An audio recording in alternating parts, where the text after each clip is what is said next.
And welcome to this installment of Bergeron Briefs. For those of you who haven't seen the show before, my name is Arthur Bergeron. I'm an attorney at Myrick O'Connell. We're a multi-specialty firm. There are about 67 of us, so we each get to pick something we like to do. I like doing elder law. The perfect purpose of these shows is really to supplement more legal presentations that I do with councils on aging in the area, so as to allow you who are living here in Northborough to know as seniors who you ought to know because they may be relevant to your lives here, and what kinds of programs are being developed here that may be of interest to you. Two people that you ought to know, and you may already, are Carol DeRienzo, who is here. Hi, my good friend, and Chris Lindquist. So Carol, in your day job, the nurse carpenter. The nurse carpenter. I own a company called Solisar Innovations, and what we do is we help people stay in their home as long as possible, as safe as possible. That's our goal in life. And so we've dealt before because you've seen clients of mine. Right? I have. And Chris Lindquist has not been on the show before. I have not, Arthur. And you are? So I'm the library director at the Northborough Free Library, right on Main Street in downtown Northborough. Yep. And how long have you been doing that? You know, it's 2 years coming up in July. It's gone by very quickly, Arthur, but so you're starting to go native here? I'm almost a native. I think you have to go back 5 generations. I was going to say, I think almost a native is stretching. I think you're just starting the integration I am process. integrating into the community. What I have found is that this is an incredibly supportive community, and I have just been amazed by the resources that are available at the library, within the community. And I'm really fascinated by the whole elder care, support that's happening. And you got a wonderful library. It's a great library. We've got a great staff, great board. If folks haven't been there, right? It's beautiful. It's a beautiful place. So what we wanted to talk about today was something that has evolved out of the Dementia Friendly Communities Initiative that Northborough participated in last year along with Hudson and Marlborough, and to actually create a so-called memory cafe. And actually, you've done it in the library. So I was hoping that, Carol, you could just kind of, I was going to say, bring us up to speed regarding that. You've been on the show before because we were talking about what the Dementia Friendly Communities Initiative was. Yeah. Maybe you can talk about that, what happened, how it ended, and how you kind of came to having this conversation about a memory cafe. And then, Chris, I'm really interested in how you decided to do it at the library, which seems like just a wonderful kind of an anchor activity for the library. So, Carol. As many of you have known, we participated in the Come to Be Dementia Friendly Massachusetts, specifically the Northborough version of it. And we convened a wonderful action team. We got together a number of times and did the surveys. Bay Path Elder Services was kind enough to computate all of the survey results. And out of those survey results came a need for resources. That was one of our initiatives and for businesses. So we put together, these are hot off the presses, just came to the senior center today. And by the way, that survey and all that stuff, that all happened last year. That did all happen last year. Results are all done, so now these are all kind of implementation steps in 2017. Exactly, we were given a grant to get started with, and Northborough chose, since one of the things that came out of that survey was a need for resources for businesses and whatever, and so we put together a resource card, some information on the front and a contacts on the back, and these will be distributed by the police department. Northborough Police Department have been wonderful in supporting this initiative to all of the businesses. And where are they going? These are going to all the businesses in town, along with a business folder that has a number of different papers in here regarding dementia friendly. I think, Arthur, your article in here about dementia friendly communities, the police department, cognitive issues alert is all in here, as well as a little sticker for the business to saying that it's a dementia-friendly business. And then these will be distributed, as I said, by the police department. And then we have a wonderful poster. These are wonderful things that are going around town. One of the other really things, kind of attempts to increase the awareness of folks in town about folks who have dementia, spotting what those signs are. The 10 signs are included in this. And interacting, so that, because so many people just, get afraid. You're just afraid to talk to someone with dementia. You don't know what to say. Exactly, and most of what this is tips for the businesses to be able to know how to interact, what to do, and who to contact. That was a big thing that came out, is who do we contact? I don't know what to do. And so here is, at a given moment, for people to take home, for businesses to keep on file. What do we do and how do we do it? I get it. I get it. One of the other things that Yeah. came out of this wonderful initiative was the need to have a place for people to go. And People who have dementia which can come from any number of diseases. Yes, People often confuse Alzheimer's and dementia, say it's the As same one of thing. the same, and because it's not. Alzheimer's is one of the most common causes of dementia. Exactly.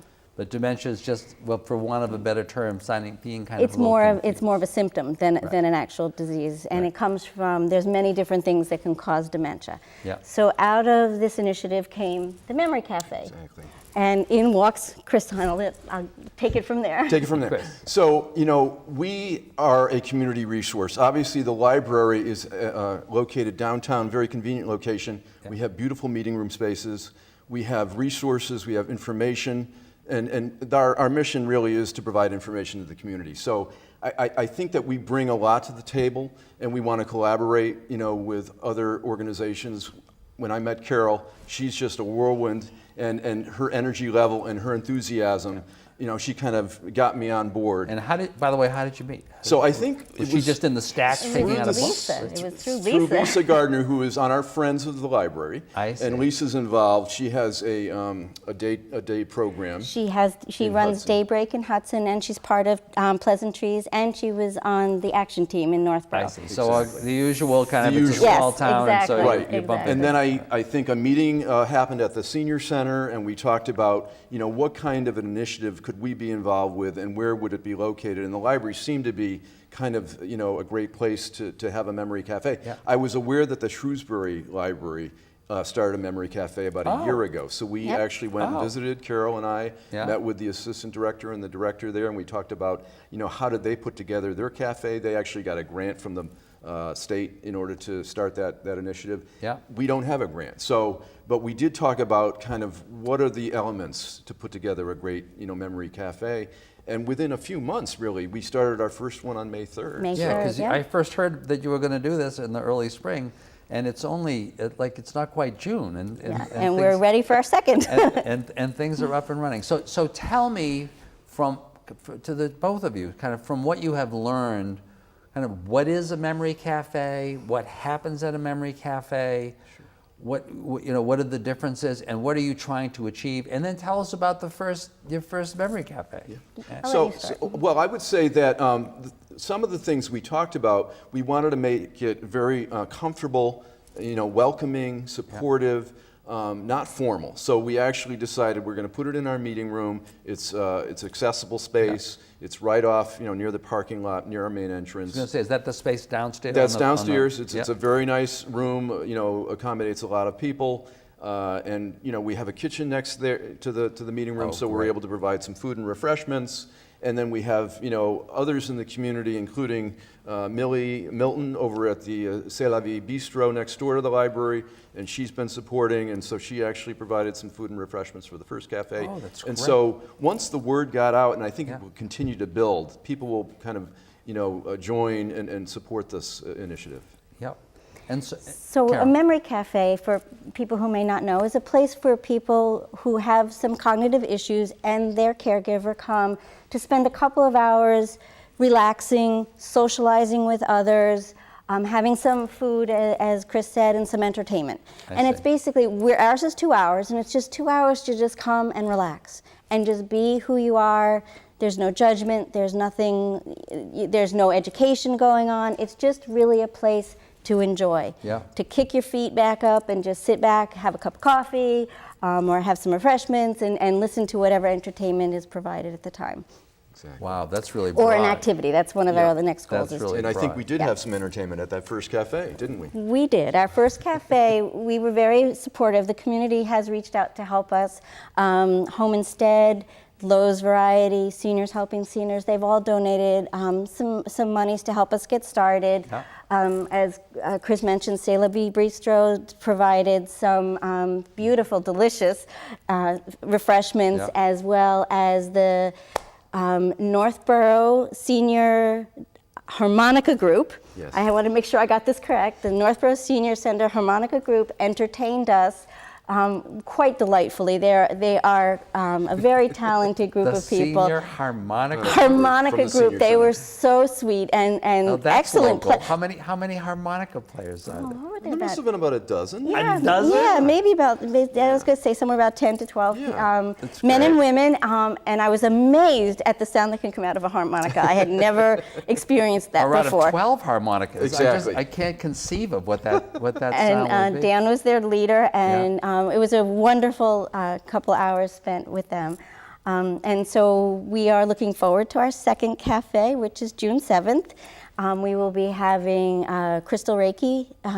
Deb Lynn Strafus is coming to do Reiki, which I've learned is not massage, but it's just a gentle Energy. Yeah. Yes, energy wave. She'll Yeah. be coming to do that for both caregivers as well as their partners. And then Lynn Canavan. Canavan, I She's a apologize. violinist. Coincidentally, I grew up in Newington, Connecticut, and Lynn was a violinist. I played violin down at the orchestra in Newington Small High School. world. So, small world, but Lynn's coming, and I think she calls herself Violin. Violin, and that's from Heritage. Heritage of Framingham is supporting her. It's their outreach program, and they're supporting her in coming. So we've been very grateful to have people who are willing to provide some no or low cost things for us to get off the ground, and I'm very appreciative to the town and to everybody who's supported us in going forward. And how often are you anticipating that in the best of all worlds, how often would you do this? At least once a month. You'd like to do at least once a At month. least once a month. That's our goal right now, is Yeah. once a month. And if it starts to take off and the library is see. open and my time is allowing, Yeah. I would love even to possibly do it twice a month. But right now our goal is once a month. And how did you decide on 2 hours? And how did you decide on kind of this framework? Did you find yourself, you had mentioned you went to Shrewsbury. Did you talk to any other folks who are doing memory cafes? Are there many memory cafes around? There are 60 in Massachusetts 60, at the moment. 60. This is pretty amazing to It me is. because I know that It's grown exponentially. Because Tammy Pozaricki, That's my mentor is everybody's Tammy. mentor, right? Who runs Pleasantries Adult Day and Consulting in Services, Marlborough, yeah. I think did the first one in Massachusetts. She did. Like 5 years ago or something. It Exactly. was very recently. And right? then Beth Salzman, who is part of Jewish Family and Children's Salzburg. Services. Salzburg, I'm sorry. yeah, yeah. Salzburg of Jewish Family and Children's Services. She took the ball and has a wonderful percolator cafe for the people who run cafes. So we're kind of like group mentoring each other, which is wonderful. So you participated in that to some extent, and just then to I kind of hear saw, about it. I went to a number of different cafes just so I could get a feel Yeah. as to, and each cafe, while different, touched me so right down to my core as I watched people just sit back and relax and become one with either the music or the activity. I went to the Worcester Senior Center, had one. Debbie Dowd Foley runs that one, and it was just a wonderful experience, and I said I need to be a part of this. So from your perspective, Yeah. what is the point of a memory cafe, and how does it fit into what you would imagine to be a dementia-friendly community? Because whenever I talk about, Yeah. from my own perspective, a dementia-friendly community is a community where I want to live. Exactly. Right? Because my mother died in a nursing home. My older brother, Yes. who's now 79, got an early stage diagnosis when he was 77. I'm 67, so I figure I got 10 years to figure this out. I want Marlborough, where I live, to be dementia-friendly. Right. So to me, it's a place where I can continue to live and be safe and be not embarrassed, but I Exactly. can be happy, Yeah. right? So from your perspective, how does, what does a memory cafe do, and how does it fit into a dementia-friendly community? I think Chris? one of the things is just raising awareness, first of all. So you have a place and you know that it's a welcoming, comfortable, safe place, the library. The public library, we're open and accessible to all ages and interests, right? And so it's a natural place, I think, for people who might have memory issues, who might have dementia, to come and feel comfortable. Very safe, as you say. It's a very safe, comfortable environment, and to engage in conversation and to be with their peers and to learn about what's happening in the community, to socialize. Again, it's a very kind of welcoming place. So I think and raising awareness within the Northborough community about kind of the resources that are available. not just the Memory Cafe, but all the other initiatives that are happening with the dementia-friendly community. So I think our kind of what we bring to the table was just the space. First of all, the meeting room space, the accessibility. We're certainly going to provide, books and materials for caregivers if they're interested in finding out about resources that are available. And Carol brings so much knowledge because of her affiliation with, Bay State Elder Services and having been involved in this initiative. So. But I was going to say, I think one of the things that you bring to the table is you. I think it's clear that you have a real interest in kind of seeing this as kind of an integral part of the community. But I think you also raised an interesting point that to the extent that your kind of mission in life as a library is to really be an information resource. That's correct. You've now got folks who are there, both folks with some level of dementia and their caregivers, right, and their families. Yes. And what a great place for them to be saying, oh, there are other there are actually books about this. That's right. There are other resources about this. That's right. And to give them the opportunity to talk to each other, I think is wonderful. Because I think so much of this, when we talk about this issue, you find yourself saying, this isn't rocket science. This is not about the cure, which would all be great, but I think it's going to happen after I'm dead, and so this isn't helping me.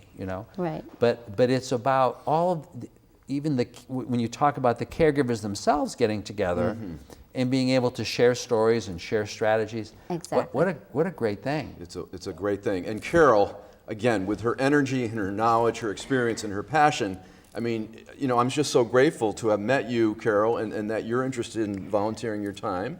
Thank you, Chris. And you've been doing a lot, behind the scenes, and I know we're still trying to, reach out to local businesses and raise funds that way. So hopefully in the next year or so, we'll continue to develop this. Thank you, Chris. And without your support, it wouldn't have happened. Plain and simple. Oh, you guys are great. We're thrilled. You're a great team. So what is your outreach? How do you find people? How do you find people in a world of kind of scattered media where this particular, my sense is, well, let me put it this way, if your folks are like my clients, and my median client age is 74, so I've still got a group of people who aren't on their phones all the time. Right. Right? And some of them, are a little bit bothered still by their computer. Most are fine, But and so how do you find the people who are probably a little bit embarrassed, and they're really kind of scared about this, and they're, living at home, and I don't know if this is going to be right? Sure. How do you find people?